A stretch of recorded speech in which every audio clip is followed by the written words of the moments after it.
Well, the EFF says it will open a criminal case against Finance Minister Malusi Gigaba for corruption.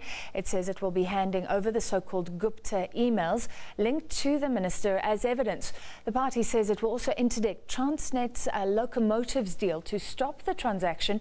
It claims that Transnet has inflated the prices in a locomotive deal to the tune of more than 17 billion rand. The EFF has called on companies which applied for the locomotives tender to sue Transnet in case they were treated unfairly. The deal relates to a tender to acquire 1,064 locomotives issued in 2012. The successful bidders for 599 electric locomotives were Bombardier and China South Rail. China North Rail and General Electric were preferred bidders for the 465 diesel locomotives. The EFF alleges that the original price accepted was negotiated and it went down in January 2014. But the final price accepted in February 2014 changed to a price higher than the original bid price following the involvement of transaction advisors, Regiment and Trillion under the accelerated delivery schedule. If you look at the difference from the original offer, of 30 million, to the final accepted offer, there was an additional 11 million. When you go to negotiate the best price, everywhere they reduced. No, they don't reduce the price. They increase the price to a point where 11 million gets added to the original price. All in all, these people have the inflated price is almost 17.4 billion.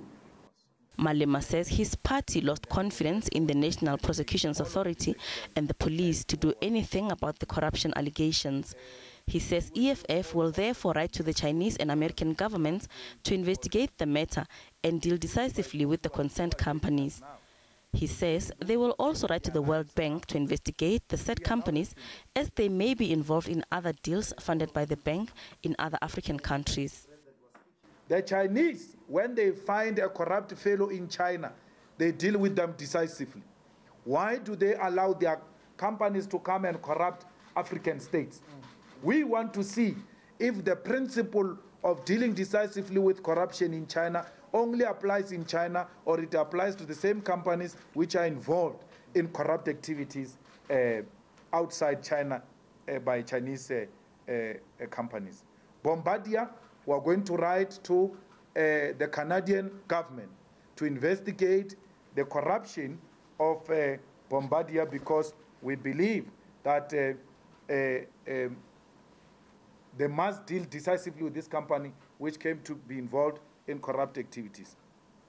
We're going to write to American government, President Trump, to investigate General Electric because it's an American company.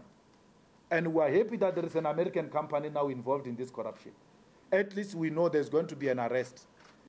In a statement, Transnet says it's confident that its procurement processes have sufficient checks and balances to guarantee integrity. The company says it has set up a special committee made up of mainly independent directors to review the company's processes with a specific focus on the locomotive acquisition program. It will pronounce on the results once this process is concluded.